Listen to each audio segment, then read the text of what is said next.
اچھا جی، پہلے آپ نے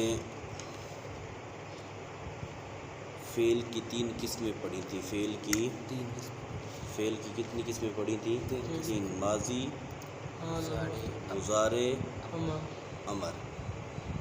ٹھیک ہے جی، یہ 3 قسمیں پڑھی ہیں اور ہر ایک کی الگ الگ تعریف بھی پڑھی ہے اور ان کے لغوی اور اصطلاحی معنی بھی پڑھے ہیں. اب جو ہے نا ماضی اور مضارع کی 2 قسمیں بیان کریں گے. ماضی اور مضارع کی 2 قسمیں بیان. ماضی و مضارع بر 2 قسم است. ماضی اور مضارع 2 قسم دو قسم پر ہے. ماضی اور مضارع 2 قسم پر 2 قسم پر ہے. معلوم و مجہول. معلوم اور مجہول، یعنی کہ ماضی کی بھی 2 قسمیں ہیں، اسی طرح مضارع کی بھی 2 قسمیں. اچھا، مضارع معلوم، مضارع مجہول. ماضی معلوم، ماضی مجہول. اب معلوم کی تعریف کریں گے. معلوم کی صورت ہے معلوم است. معلوم وہ ہے کہ نسبت او بسوئے فاعل جلی یا خفی باشد. معلوم وہ ہے جو اس کی نسبت فاعل کی طرف ہو، فاعل جلی ہو یا فاعل خفی ہو. اچھا جی، یعنی کہ معلوم فعل معلوم وہ ہوتا ہے جس کی نسبت فاعل کی طرف ہو، جس کی نسبت فاعل کی طرف ہو. اچھا، آگے فاعل کی 2 قسمیں ہیں. ایک فاعل جلی ہوتا ہے اور ایک فاعل خفی، یعنی اس میں ظاہر بھی فاعل بنتا ہے اور مستتر ضمیر جو چھپی ہوئی ضمیر ہوتی ہے وہ بھی فاعل بنتی ہے. فاعل جلی ہو یا فاعل خفی ہو، جس فعل کی نسبت فاعل کی طرف ہوگی تو وہ فعل کیا ہوگا؟ معلوم ہوگا. وہ فعل کیا ہوگا؟ چاہے وہ فعل ماضی ہو، چاہے وہ فعل مضارع ہو، چاہے وہ فعل. ٹھیک ہے جی. اب آگے اس کی مثال بیان کرتے ہیں. جیسے خلق اللہ تعالی. خلق اللہ تعالی. خالق اللہ، پیدا فرمایا اللہ تعالیٰ نے. اب خالق کا فعل ہے، اس فعل کی نسبت اللہ جو لفظ اسم جلالت ہے فاعل کی طرف ہو رہی ہے. اس فعل کی نسبت فاعل کی طرف ہو رہی ہے اور یہ فاعل ظاہر، اس میں ظاہر ہے. ٹھیک ہے نا جی، فاعل جلی ہے. تو اب فعل کی نسبت جب فاعل کی طرف ہو تو اس کو فعل معلوم کہیں گے. کیا کہیں گے؟ فعل معلوم کہیں گے. خلق اللہ، پیدا کیا اللہ تعالیٰ نے. یہ مثال جو ہے نا ماضی معلوم کی دی ہے. اب اگلی مثال وَيَخْلُقُ اللَّهُ، یہ مضارع معلوم کی مثال ہے. پیدا کرتا ہے اللہ تعالیٰ، یہ حال والا معنی ہے. پیدا کرے گا اللہ تعالیٰ، یہ مستقبل والا معنی ہے. آگے ومجہول است کے نسبت او بسوئے مفعول باشد. مجہول کس کو کہتے ہیں؟ مجہول وہ ہے جو اس کی نسبت مفعول کی طرف ہو، فاعل کی طرف نہ ہو. یعنی وہ فعل جس کی نسبت مفعول کی طرف ہو، فاعل کی طرف نہ ہو، مفعول کی طرف اس کی نسبت ہو تو اس کو فعل مجہول کہتے ہیں. اس کو کیا کہتے ہیں؟ فعل مجہول کہتے ہیں. جیسے خلق العالم.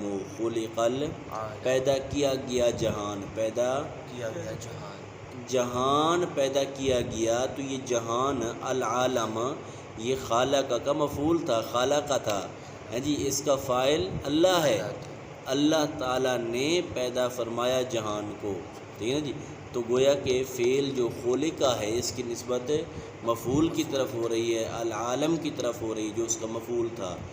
تو اللہ کی طرف جو اس کا فاعل ہے اس کی طرف نسبت نہیں ہو رہی تو یہ فعل مجہول ہے.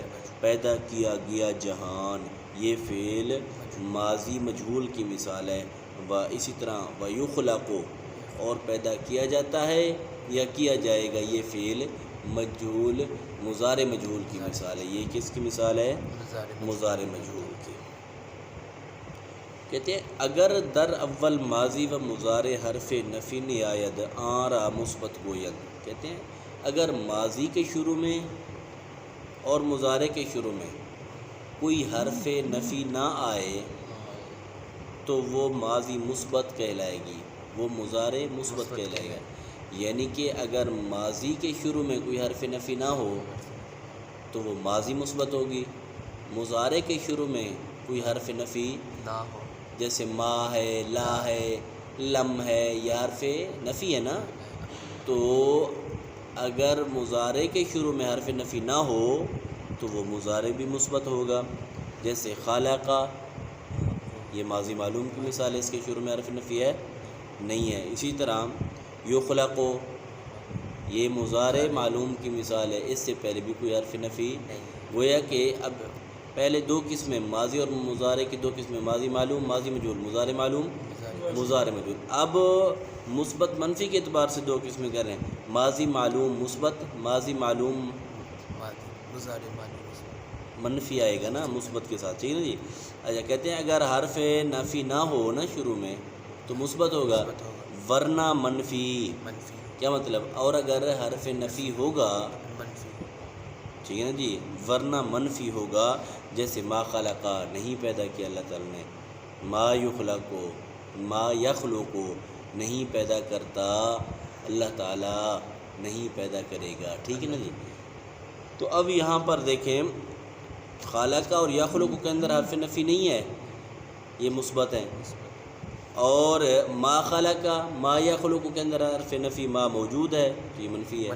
تو ماضی منفی، ماضی مثبت، ماضی منفی، مضارع مثبت، مضارع منفی، ٹھیک ہے نا جی۔ یعنی کہ اب وہ پہلے دو قسمیں کی تھیں نا، معلوم اور مجہول، ماضی معلوم منفی، ماضی معلوم مثبت، مضارع معلوم منفی، مضارع معلوم، اچھا جن کے شروع میں حرف نفی نہیں ہوگا وہ مثبت ہوں گے، جن کے شروع میں حرف نفی ہوگا وہ منفی ہوں گے۔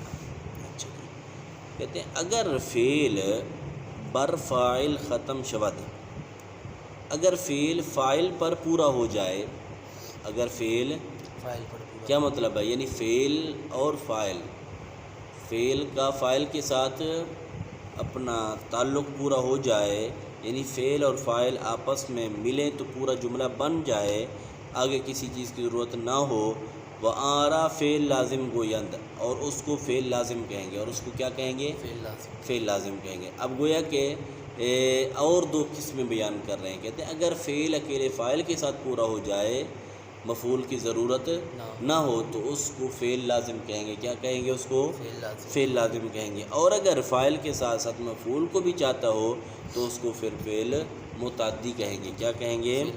اس کو فعل متعدی کہیں گے۔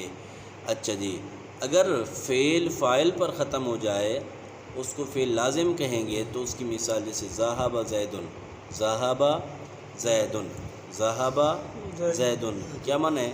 گیا زید، کیا؟ زید رفت، زید گیا، چلا گیا زید۔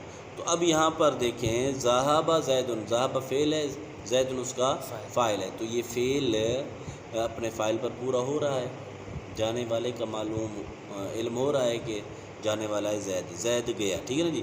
اگر مفعول کو چاہتا ہے تو اس کو متعدی کہیں گے، اس کو جیسے شارب زیدن ماء، شارب زیدن، اب شارب زیدن اکیلا بولے نا تو وہم پڑ جاتا ہے، پیا زید نے، اب پتہ نہیں چل رہا کیا پیا، ٹھیک ہے نا جی۔ تو اب یہاں یہ جو ہے نا فعل مفعول کو بھی چاہتا ہے، فاعل ہونے کے ساتھ ساتھ مفعول کو بھی چاہتا، تو مفعول کا ذکر کر دیا ماء، پیا زید نے پانی کو، تو اب فاعل کے ساتھ ساتھ مفعول کو بھی چاہ رہا ہے تو یہ فعل متعدی ہوگا، کیا ہوگا؟ فعل متعدی ہوگا۔ اب آگے یہاں تک تو ماضی اور مضارع کی دو جو قسمیں بیان تھیں وہ مصنف علیہ الرحمہ نے کی ہیں۔ اب آگے اسم کی دو تقسیم بیان کر رہے ہیں، اسم بھی دو قسم پر ہے، مبنی اور معرب، اسم کی دو قسمیں، معرب اور مبنی۔ چلو یہ کل پڑھیں گے، ٹھیک ہے نا جی۔ اللہ تعالیٰ علم دین پڑھنے میں شوق عطا فرمائے۔ دوسرا سبق